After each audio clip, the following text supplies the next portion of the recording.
Hey guys, in this video I wanted to show you 3 quick ways that you can make some of your boring icons really stand out in your edit. So the first thing that you'll want to make sure is that your icon is in a vector format.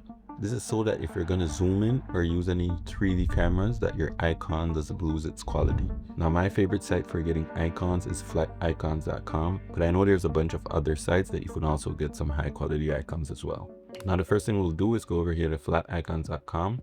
I'll just scroll down and go to brands. I think I'll be using this Twitter icon. Now we'll download not the PNG but the SVG version of this icon. I'll just save it in my downloads folder and you'll see that it's saved as a SVG.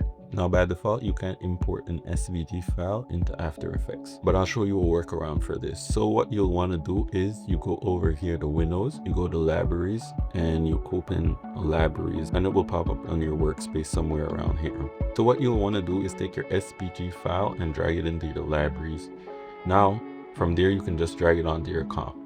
Now for the first icon we want to create this gradient glow effect, and the first thing we'll do is add a gradient ramp, and we'll set the top color to this sort of blue color right here.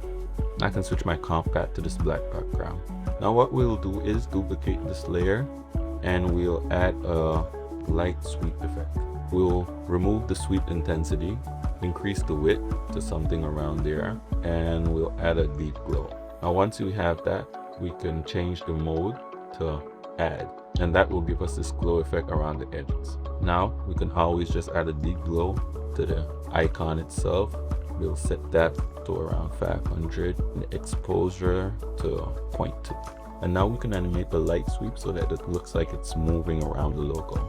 Now for the second icon, we're going to be creating this stroke effect. Firstly, you want to go to your layer, make sure that your layer is selected. You're going to go over to the menu bar and select layer. You're going to go to auto trace and you're going to hit OK.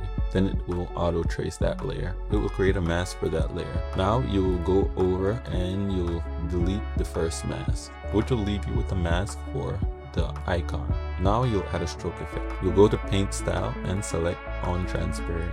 Once you have that, you can add a 4-color gradient and drag it onto your layer. And I'll select all shades of blue, and then I'll add a deep glow. And now to do the reveal animation, you'll go up to stroke, go to end, set a keyframe, go to the beginning of your timeline and set it to 0. And then you should get this effect. Now for the last icon, we're going to be creating this pixelated look. First thing you're going to do is you're going to add an effect called CC block load. Unchecked, start cleared. Then we're going to set it to 3. Then we're going to add a gradient ramp, and we might want to smooth out these around. Yeah, that's looking better. Then I'll add some noise to it. I'll take this up to around 7%. Then I'll add a shape layer above it and I'll add a grid. I'll bring this down to 16 and the border down to 2. And then I'll bring the anchor points to 0. Yeah, and that'll make the color a gray color. I'll try to make that to the Twitter logo. I'll pre-comp these and I'll add a deep glow can.